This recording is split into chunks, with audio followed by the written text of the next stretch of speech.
Hi everybody, I'm Jim Rohn. What a pleasure it is for me to come and visit with you for just a few minutes here today. Tell you briefly a little bit about my story and share some ideas that might be beneficial. I've lectured in some high school classrooms in California and Arizona and some universities and colleges, Pepperdine University, San Diego State, Arizona State University. And so I've had a chance to talk to kids that are interested in themselves and interested in their future, interested in America, interested in what they can do with their lives, and listening to stories that might be beneficial.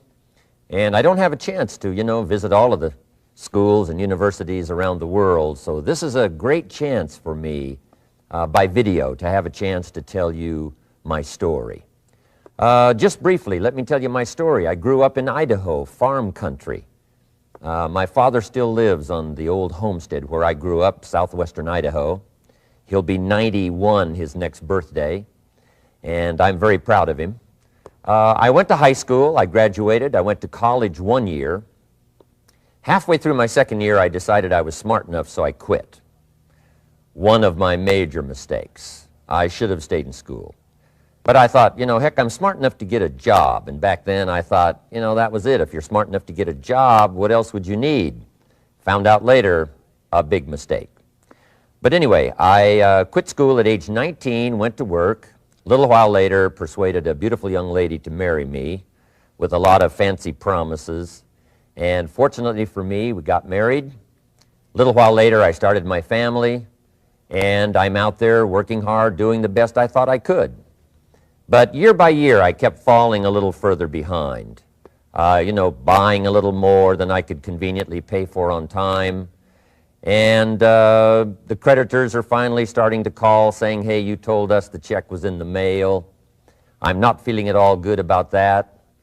About age 25, I've got pennies in my pocket, I've got nothing in the bank, and way behind on my big mouth promises to my family, and wondering what could I do to make my life better. I was willing to work hard. That was not my problem. But I just wasn't making the progress I wanted to make. And then good fortune came my way. Sometimes it's difficult to describe good fortune, why something remarkable happens to you at a particular time. One of my friends says, well, hey, things don't just happen. Things happen just. And maybe that's it, I don't know. But my good fortune was I had a chance to meet a very wealthy man. His name was Mr. Schoaf, Mr. Earl Schoaf. A friend of mine had gone to work for him, and he started telling me about this man. He said, you got to meet this man. He's rich, but he's easy to talk to, and he's got a remarkable philosophy of life. And he kept going on, and I thought, well, I've got to meet this man. So shortly after that, I had a chance to meet this Mr. Schoaf, and I was impressed. He was rich. He was easy to talk to. Within a few minutes, I was dazzled. And I said to myself, I would give anything if I could be like that, rich and easy to talk to. What would it take?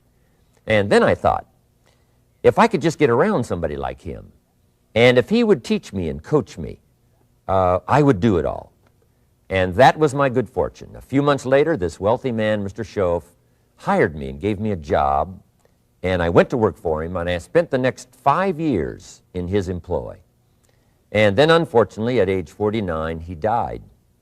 But I got to spend 5 years with this remarkable man, his last 5 years of his life, and the first 5 years of my new life. And my dream came true during that 5-year period. This man took the time to teach me and coach me. He taught me the books to read. He taught me the disciplines, and he taught me the skills. And he taught me the changes to make in my language and personality. And the things he shared with me during that 5 years changed my whole life. Changed my income, changed my bank account, changed my future. I've never been the same. By the time I was 31 years old, I was a millionaire. So he taught me economics as well. So how lucky can you get to meet the right person at the right time who takes the time to share with you ideas that can change your life? A lot of rich people, right, don't take the time, but he did, and he also had the ability. Some people want to share their experiences, but they don't quite know how to say it, but he had it all, and he used language that I could understand, and those ideas greatly affected my life. I wish he was still alive today. If he was, I'd be calling him today one more time, thanking him for the time he spent with me sharing his life and his experiences that so dramatically affected my life.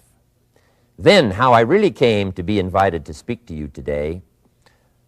30-plus years ago, I was living in Beverly Hills, California. And a friend of mine one day said, "Jim, you've got to come and tell your story to my service club." He belonged to the Rotary Club. And he said, "I know your story. Idaho farm boy makes it to Beverly Hills." But he said, "I know my club members would love to hear your story. Would you come and at our breakfast meeting and tell your story?" And I said, "Okay." So I arranged a little talk, went and shared my story that morning, and guess what? They liked it. And my phone rang. Another club called and said, "Would you come and tell us that story?" My phone rings. Another club calls, said, "We've heard about your story. We have a luncheon meeting. Would you come share your story?" First thing I know, I'm spending a little piece of my time giving these breakfast talks and luncheon talks. And then one day, a man who heard my talk about 3 times said, "Would you come and talk to my management and salespeople?" He said, "I've got this little company going, and he said, if you would spend some time talking with my management and salespeople, I'd be happy to pay you." And I thought, wow, wouldn't that be something? Tell my story and my experiences and get paid? He said, "I'd be happy to." Little did I know, that was the beginning of a whole new, brand new adventure for me in sharing my story in speeches and talks and seminars and lectures. And now this business, it's become one of my most flourishing enterprises, takes me around the world. I went to many countries just this year, had my largest audience early this year in Spain, 12,000 people, 10 different languages being translated at the same time. The whole audience with the earphones on. It's interesting when you lecture with multi-languages. You know, when you hit the punchline, you know, the Spanish laugh first, and then the French get it, and then finally the Italians get it, and last the Germans finally get it. And then I say, "Hey, the Germans finally got it, I guess we can continue." You know, some languages take longer to translate than other languages. But what an exciting adventure for me. I was in Israel this year. I lectured in France, my first trip to Prague, Czechoslovakia, Lisbon, Portugal. Last year I was in London lecturing. Happened to be there the same night Pavarotti was singing in London. So, big dilemma for the people in London. Shall we go see Jim Rohn or shall we go listen to Pavarotti? Well, I must admit he had more people than I did, like 150,000 more. He did a free concert in Hyde Park, and they expected 250,000, but only 150,000 showed up because it rained. And they all got soaked from Prince Charles on down, but they sat in the rain and listened to Pavarotti. I would have been happy that evening, right, to cancel my seminar and go sit in the rain and listen to Pavarotti. Anyway, he and I have agreed now not to appear in the same city on the same day anymore. Not really, but how exciting for me to be able to travel all around the world and share my story. And then especially to have this chance today to come and visit with you. And when I get a chance to speak at a high school class or a university class, I'm always excited about it.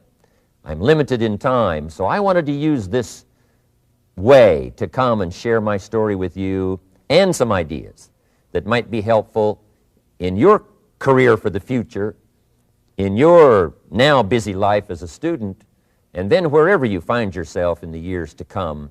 Some of the things I'm going to share with you, I want you to remember for a long, long time, because the ideas I want to translate for you drastically affected my life. And if I can share now and affect your life, and you write me a letter or tell me in person someday, "Mr. Rohn, I listened to your video and I watched it carefully, and sure enough, some of the ideas that you shared greatly affected me, and here's what's happened to my bank account, here's what happened to me in school, here's what's happening to my future," that'll give me great, great satisfaction. So the man who shared with me ideas that changed my life, I want to share with you 3 of those basic subjects. When I met him, I was 25 years old, and when I first got acquainted with him, I used a lot of excuses as to why I wasn't doing well. And he said, well, tell me a little bit about your story. And I told him, you know, I was behind on my bills, had pennies in my pocket, nothing in the bank, that I was embarrassed about being behind on my big mouth promises to my family. And then he gave me one little simple phrase that really forever changed my life. And here's what he said: Mr. Rohn, if you want the future to change for you, you've got to change. And he said, if you don't change, the next 6 years of your life is going to be just like the last 6. You'll still be behind on your bills. You'll still be behind on your promises. But then he gave it to me in the form of a promise. When I was 25 years old, I've remembered it all these years, and I've shared this promise now with probably over 3 million people in the last 30-plus years. And it's going to be valid for you, so listen carefully to this promise. My teacher said to me, young man, if you will change, everything will change for you. If you will get better, everything will get better for you. What a clear message that was for me.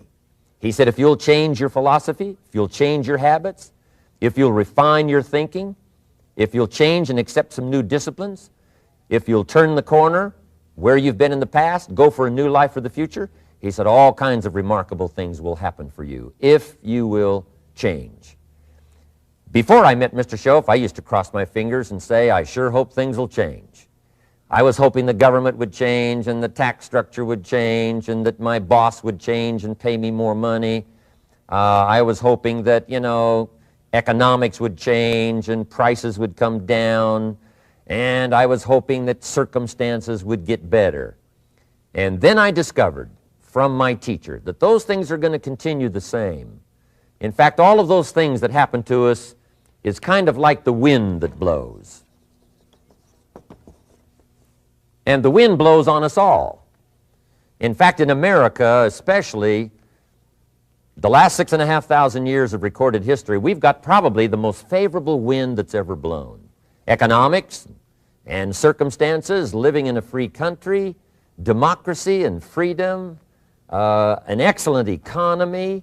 Sure, we struggle at times, but compared to the rest of the world in the last 6,500 years, we've got the best wind ever.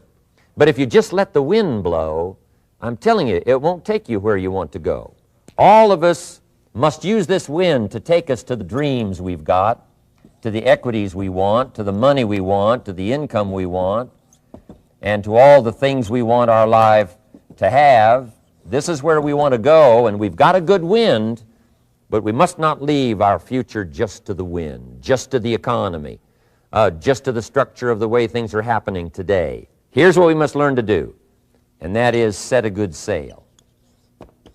And if you'll learn to set a good sail, and that's what my teacher taught me in those early days. He said, Mr. Rohn, the wind is going to blow however it's going to blow. Politics are going to be politics, and the economy is going to be the economy. And however it turns out, that's the way it's going to be. What you must learn to do is not to wish for a better wind. That's naive. The key is to wish for the wisdom and the skills and the learning so that you can set a better sail. And so that's what I did at age 25. I went to work not on the economy. I went to work not on the community. I didn't go to work to try to change the government. I didn't go to work to try to change my boss or the company. I didn't go to work to try to change circumstances. I went to work to try to change myself. And I picked up that promise my teacher shared with me, that if I would change, my income would change. If I would change, my bank account would change. If I would change, my future would change. And sure enough, his promise came true for me. The first 6 years of my economic life, I wound up broke. Those pennies in my pocket, nothing in the bank, behind on my promises. The second 6 years of my economic life, I wound up rich.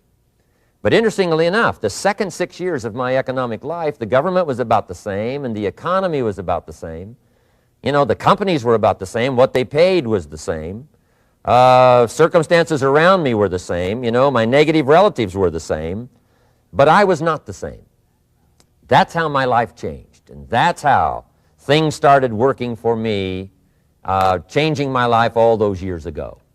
So that's what I wanted to share with you to begin with. This beginning of what Mr. Schoaf shared with me, that if I wanted my life to change, this was what I was going to have to do. And so he broke it down into 3 subjects that really made an impact on my life, and I want to share those with you. The first subject he called personal development. And the second subject he called setting goals.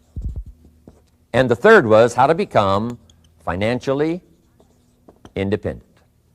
And I'd like to give you just a few clues from those three major subjects that so dramatically affected my life. And let's get started. The first one is personal development. Now, in illustrating personal development, Mr. Schoaf, my teacher, started with money. You know, money's not the only place to start in talking personal development,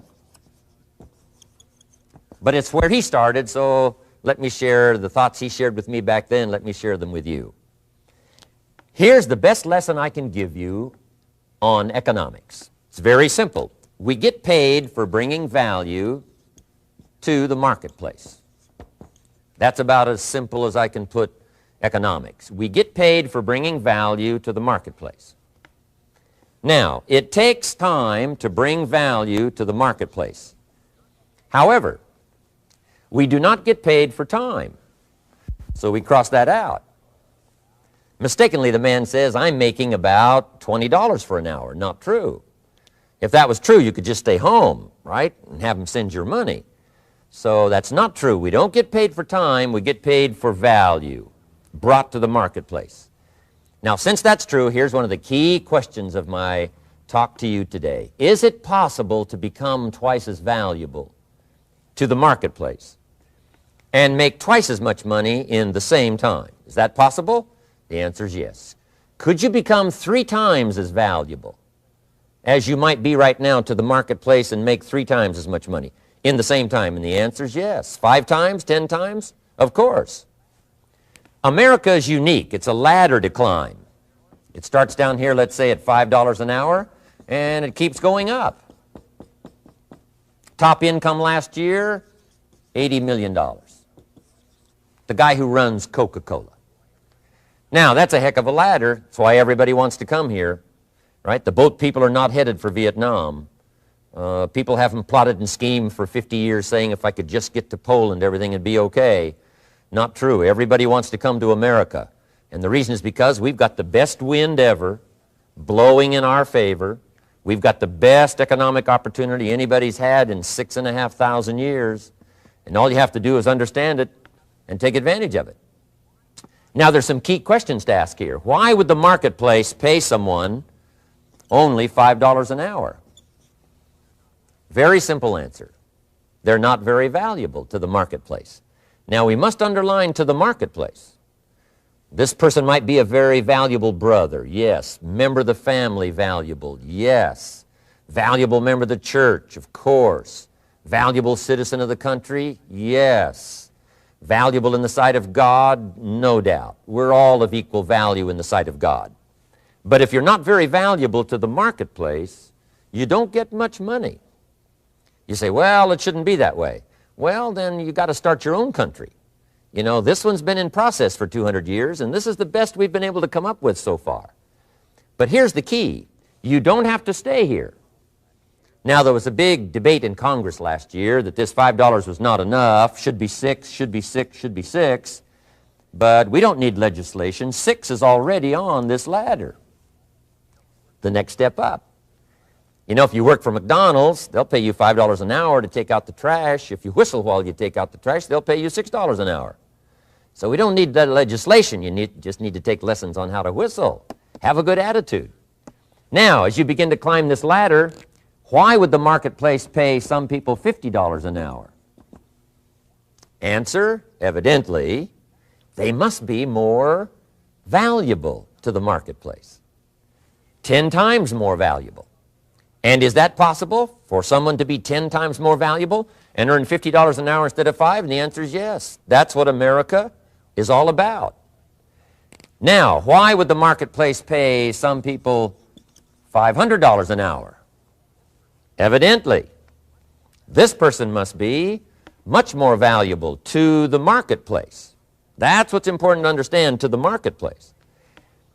And would the marketplace pay one person $80 million for 1 year's work?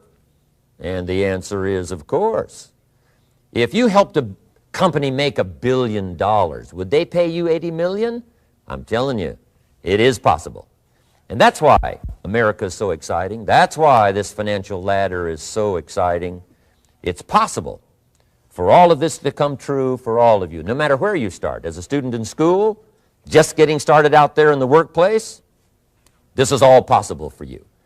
Now, Mr. Schoaf gave me the clue on how to climb this ladder as high as I wanted to climb. Now, we're talking primarily economics here. There's a lot of other ways to become valuable to your family, valuable to your friends, valuable to the community, valuable to the team, right? Valuable to the team effort, valuable to the concert. But here's what he said to me. In climbing this ladder economically, all you have to do is work harder on yourself than you do on your job. Once I heard that, it made sense to me. I kept hoping that everything else would change around me, found out that if I went to work on myself, worked on my skills, worked on my language, if I became better than I was each year, if I grew in skills and language and vocabulary and competence, then I would become attractive to the marketplace. Not very long ago, a company called me and said, Mr. Rohn, we're expanding internationally. We'd like to have a bit of your expertise to help us.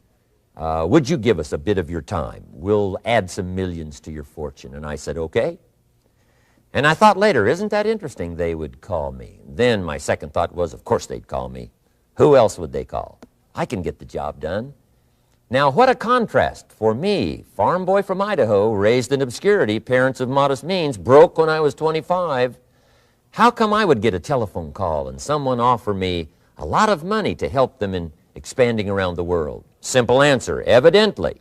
Something happened to me between age 25 and where I am today. And I can tell you where it all started. From my teacher, Mr. Schoaf, who said to me, we don't have to change what's going on out there. That's the wind that's blowing. All we have to do is change what's going on in here. And now there's several ways to do that on personal development. And let me give you those ways. Here's the first one. We must learn from personal experience. Pretty simple. Learn from what happens to you. Take a look back over the last few months. Did you make some mistakes? How could you correct those for the future? Take a look back over the last year. Have you done it right or done it wrong? Let's correct it for the next year. Learn from your personal experience. Mr. Schoaf asked me when I first met him, he said, Mr. Rohn, how are you doing? You've been out there now 6 years. And I said, I'm not doing very well. He said, I suggest you not do that anymore. What a simple, swift analysis to my situation.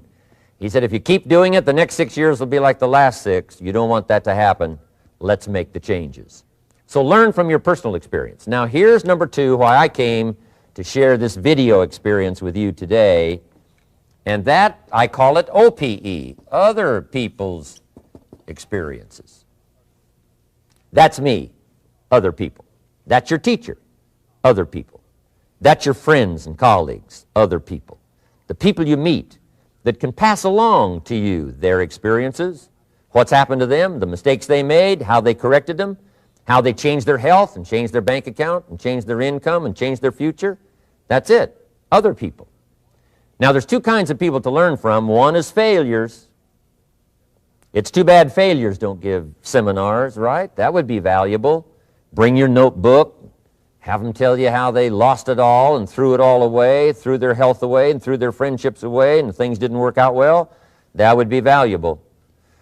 But now then we must also learn from positive, people that have done well. They've got the health, and so we ask them, how did you become so healthy? They've got the skills, so we ask them, how did you become this skillful?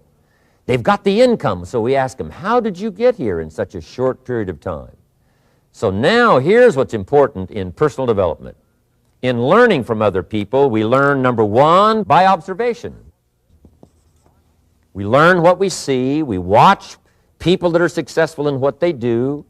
In sports, we watch their disciplines. In business, we watch their disciplines.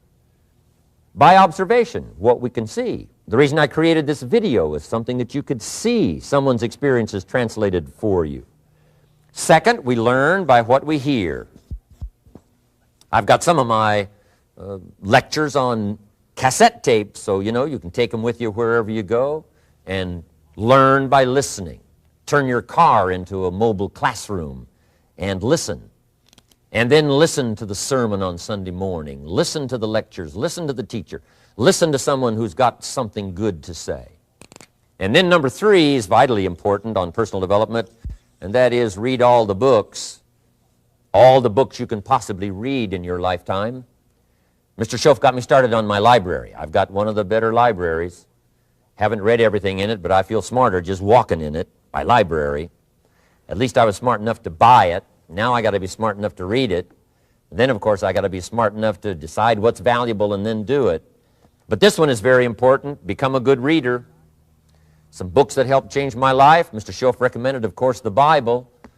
And my parents made sure I was a pretty good scholar by the time I was 18. That's been so beneficial for me, drawing from those illustrations, reading about those stories, people who made it and people who didn't make it, and what the difference was. And then other books that helped to really change my life. One called Think and Grow Rich by Napoleon Hill. And then a book that helped me become financially independent by the time I was 31. And that book is called The Richest Man in Babylon by George Clason. And I'm going to share a little bit of that book with you when I get to financial independence today, our third subject. But I started reading the books, attending the classes, making sure that I got in front of people that had something good to say. And then I started keeping a journal. One of the major things my teacher taught me was to keep a journal. He said, don't trust your memory. If you hear something good, just make a little note and write it down. Now, at first I took, notes on pieces of paper and torn off corners and backs of old envelopes. And it didn't serve me well, thrown in a drawer. Then I learned to keep a journal, a bound copy of all my notes. So I would suggest you do the same. Things that impress you, a poem that impresses you. When you attend a class, some of the ideas that impressed you, jot them down. You read something in a magazine, right? Some ideas. Take those out, put them in your journal. Keep a good journal the rest of your life. This will serve you well. My journals make up a significant portion of my own library. And if you saw my library and saw my journals, I tell you what you'd have to say. This is the library, and these are the journals of a very serious student. No wonder Mr. Rohn is invited to lecture and speak on his experiences around the world. So I want the same thing to happen to you. Value captured that you can resort to later, go back over it and review it, and let it become valuable to you. So that's my first subject, personal development. Work harder on yourself than you do on your job. Develop the skills, learn the lessons, take the classes, absorb all that is being taught to you these days. And then later on, of course, you can sort it out, what's valuable to you and how to refine it for your business and for your life and for your future. But the main thing is to get it and start this process of personal change, personal development. And let me say it one more time. If you will change, everything will change for you. You'll never be the same. You'll keep growing. As you look back on a few months, look back on a few years, you won't believe the progress you can make. Economically, your relationship with your family, your friends, and whether you're in sports or economics or whatever, I'm telling you, that whole process of committing yourself for personal change, personal value, can really make your life unique and worthwhile. Now let's cover the second subject, on setting goals. Mr. Schoaf gave me some tips on setting goals that changed my life forever. And I want to share those with you.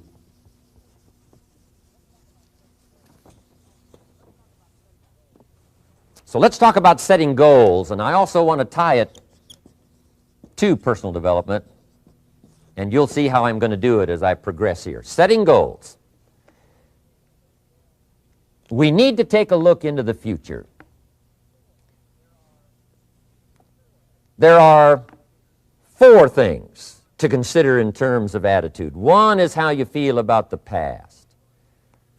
Best advice I can give you on that is treat the past as a school. Let it teach you the mistakes you've made, the things that went wrong, the things that didn't work. Don't use the past as a burden to carry, and don't use the past as a club to beat yourself to death. past losses, past failures, past mistakes. But let the past be a school. Tough school maybe. We've all been through some tough stuff. So if you feel good about the past, draw from it for experience and let it teach you. Then next is how you feel about the future. We've got to have the future well designed. The future is called the promise. And here's what we teach in our leadership series. The promise of the future can be an awesome force for your own future.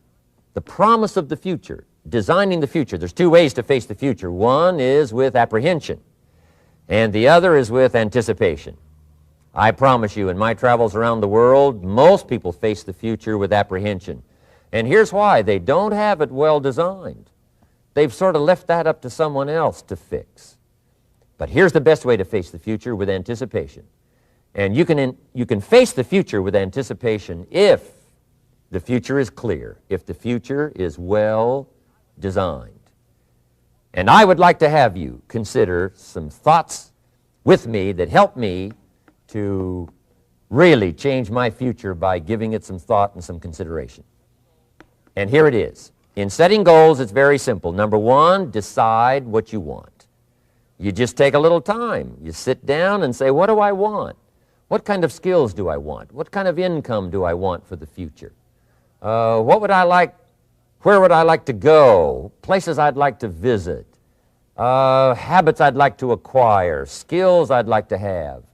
You just take a little time to think about what you want. Economics, friendships, people you'd like to meet, places you'd like to go. You just take some time. And then I suggest, when you've thought about what you want for the future, make a list. Just jot it all down. It's really a very simple process. And then here's number three. Keep all the old lists. I'm telling you, this served me so well, keeping my old list of goals. I look back now 10, 20 years ago at goals I set, lists I made, and I smile now because here's what I thought was so important, 20 years ago. Now some of those things aren't even on my list. I've got a new list. I've grown. I've changed. I've matured. But I give you that advice. Decide what you want. Number two, write it down. Number three, keep the old lists. And then here's number four. When you get something that's on one of these lists, check it off. Part of the fun of having a list is checking it off. And then if you can add some drama to checking it off, see, that's what really helps. I set a goal to go to Spain many, many years ago. And when I finally made my first trip to Spain, I had that journal with me that had that list in it. And while I had my journal on my lap, waiting for the wheels to touch down in Madrid, I waited until the wheels touched the runway, and I checked it off. Just adding a little drama. So, part of the fun of having a list is checking it off. Now, here's what's important about the lists and designing your future. If the future gets clear, the price gets easier. Because you got to remember, for every promise, there's a price to pay. Everybody's got to pay the price. Everybody's got to do the deal. Everybody's got to do the disciplines. Everybody has to pay. But here's what I've discovered. If the promise is clear and powerful, the price is easy to pay.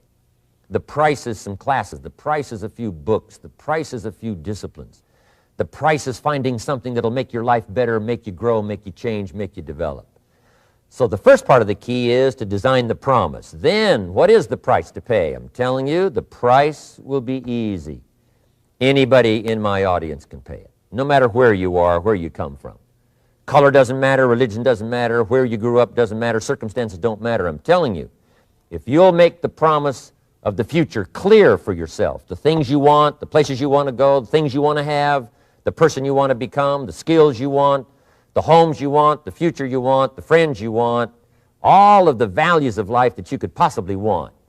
If you'll make that clear, make those lists, and be serious about it, I promise you it's an easy price to pay. Anybody can pay it. And the best advice I can give you is, if I can do it, you can do it. Farm boy from Idaho, raised in obscurity, I changed my life, turned it upside down, turned it all around, found economics, found future, found promise, and if I can do it, you can do it. So, start setting your goals and see if you can't get a better excitement going for the things you want to accomplish for the future. Now here's my third subject, and that's called financial independence. Oh, by the way, before I get to financial independence, let me cover one more point. One of the major reasons for setting goals is for what they make of you in achieving them. My teacher advised me when I first got started at age 25, he said, "Jim, why don't you set a goal to become a millionaire?" He said, "It's got a nice ring to it, you know, enough zeros to impress your accountant." And he said, "I'm here to help you. You're only 25 years old. You've been to 1 year of college. You've got a beautiful family, every reason to do it. Why don't you set a goal to become a millionaire?" And he said, "Here's why." And I thought, he doesn't need to teach me why. Wouldn't it be nice to have $1 million? He said, "No, then you'll miss it." He said, "Here's why. For what it will make of you to achieve it." I'm telling you, that statement changed my life. Set the kind of goals that will make something of you to achieve them. He said, "Now, once you become a millionaire, what's important is not the money." I thought, that's kind of strange teaching. He said, "Honest, it isn't important." He said, "You could just give the money away." Now, I did better than that. I lost it all. By the time I was 31, I was a millionaire. By the time I was 33, I was broke. And I'll tell you a little bit about that story later. But when I lost all my money, guess what? I found out Mr. Schoaf was right. What was valuable was not the money. What was valuable was what I became to earn the money. The skills I had, the knowledge I had about the marketplace, the values that I had going for me, they were more valuable than the money. And here's an important statement to remember. It's not what you get that makes you valuable. It's what you become. So part of the key here is to set the kind of goals that will make something of you. Don't set them too low so that you don't have to grow and you don't have to read and you don't have to try and you don't have to stretch. Don't set them too low. And then don't sell out. Don't go for something that's going to cost you your virtue or cost you your values or sell out your principles. There's a good middle road here to follow. Goals that will inspire, goals that will help you grow, change, develop, and become better than you are. Okay, now let's talk about financial independence. How to become rich by 40, 35 if you're extra bright, much sooner if you find an opportunity like I did. Let me show you how I did it. Financial independence. First of all, I like the phrase financial independence. Some people are a little bit concerned about using the word becoming rich or becoming wealthy, and I can understand that. I struggled a little bit with this. Is it okay to go for becoming rich, go for becoming wealthy? And maybe that's a bit too strong a word or strong a term. So here's what I've come up with that I think is comfortable for me, and that is how to become financially independent. I think it's every person's heritage here, especially in America, to become financially independent. Now, let me give you my definition of financial independence. Financial independence is the ability to live from the income of your own personal resources. Financial independence. Now, it depends on how you want to live. If you need $2,000 to $3,000 a month, if you need $4,000 or $5,000 a month, if you need $10,000 a month, some people may need, $100,000 a month. But whatever you would need to live, and you could earn that living from the income of your own personal resources, that's what I call financial freedom, financial independence. And let me show you how to acquire it. If you start at age 15, between ages 15 and 35 is 20 years. And in my personal opinion, based on my own studies and my own experience, 20 years, in my opinion, is enough time to become financially independent. If you're not, you don't live in the wrong country. Probably what's happened is you have the wrong plan. And it's easy to be a nice person with the wrong plan. I found that when I was 25 years old. I was broke at age 25, and I was a nice guy. You would have liked me. But I'm telling you, my plans up until then, especially my financial plan, left me broke. I totally changed it the next 6 years, and I became financially independent. So I know what I'm talking about. It is possible in a reasonable amount of time, 15 to 35, whatever, 20 years' time, enough time. You can do it in a much shorter period of time, like I did if you want to. But this is a reasonable enough time. But here's number one. First of all, you got to have the right philosophy. Philosophy is our ability to gather knowledge and sort through it and decide what's valuable. To develop a philosophy about life, a philosophy about our health, a philosophy about our family relationships, a philosophy about economics. And if you develop the right philosophy, that's what helps to set this sail so that in 6 years it takes you where you want to go instead of winding up like I did that first 6 years of my economics, broke, no money, empty bank account. The right philosophy. Now let me give you a couple of philosophies to consider. Here's the first one. It's called the philosophy of the poor. And here it is. Poor people usually spend their money and invest what's left. That's the philosophy of the poor. Now here's the philosophy of the rich. Rich people invest their money and spend what's left. And here's the startling answer. It really doesn't matter what the amount is. What's most important is not the amount. What's really important is the philosophy. So I would ask you to adopt this philosophy of spending after you have invested. Invest first, then spend. And I've got a little formula that I'm going to share with you. Now, what should a child do with a dollar? I mean, there's a lot of debate going on, I'm sure, across the country on what a child should do with a dollar. Here's one opinion. It's only a child and it's only a dollar. What difference does it make? Well, in my opinion, it makes all the difference in the world. A person's economic future starts with a child with a dollar. Somebody says, oh, no, you're only young once. Let him spend it all. Well, when would you hope that would stop? Somebody says, well, wait till he's 50 and broke like me and, and then he'll learn. Well, no, we don't want to wait that long. If I would have known earlier than age 25, I would have changed. In high school, if they would have had classes called Wealth 1, Wealth 2, I'd have taken both classes. I would not have waited until age 25.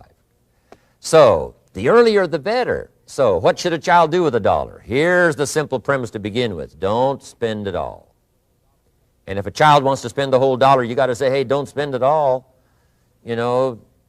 Don't spend it all. They'll say, why not? It's my dollar. I earned it. You say, I know you earned it, but don't spend it all. They'll still say, why not? Say, let me show you why not. So you put them in your car, take them to the other side of town, and show them where people live that spend the whole dollar. You just drive them around. Kids learn best by visual. Just drive around and say, would you like to live here? Kid says, no. Would you like to live like these people live? Kid says, no, no. Then you can't spend the whole dollar. So, kids will get the message. So, take them to the other side of town, show them around, unless you already live there, and then just show them around. Anyway, don't spend the whole dollar. Now, let me give you my best view of what to do with the dollar. And I promise you, if you started at age 15, now if you're over 15, right, you've still got plenty of time. You still got 20 years. If you're 30, you've still got 20 years. I mean, you still got plenty of time to start what I'm about to share with you. What to do with a dollar. Here's my first bit of advice. Never spend more than 70 cents. Never spend more than 70 cents. Now, you got to pick some number, and the number you pick is going to be determined by your philosophy. It's going to be determined by what you've been taught or your experience teaching yourself.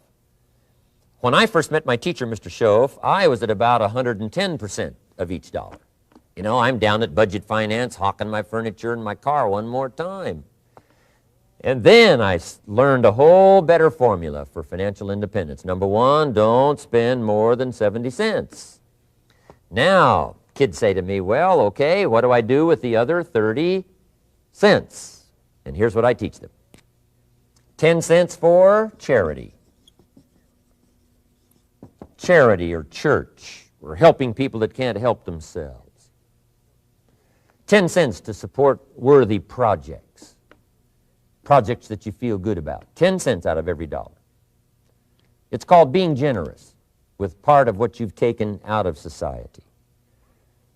Now, in my opinion, nothing teaches us character better than generosity. No class, no teacher, no book teaches character better than generosity.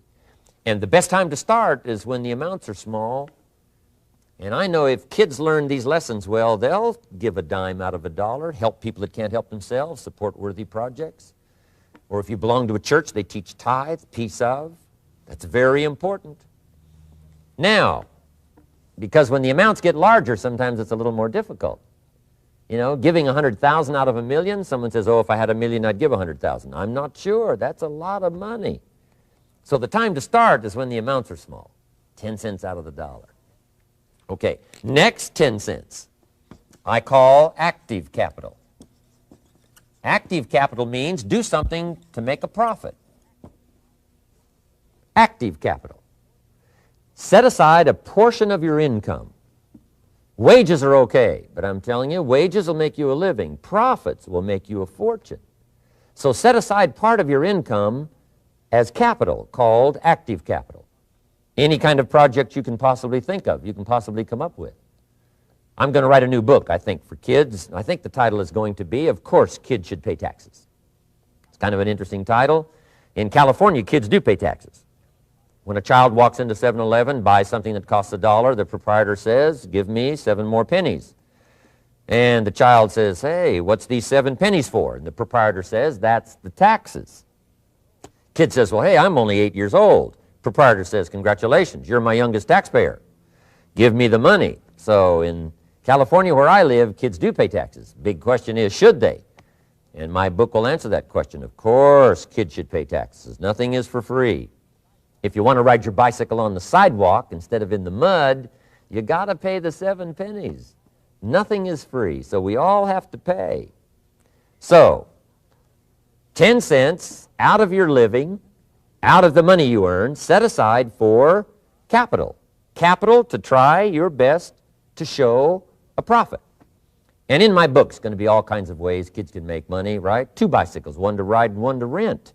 I mean, you know, it doesn't take long to figure out some enterprise that'll start making a profit. Then you must jot this down if you're taking notes. Profits are better than wages.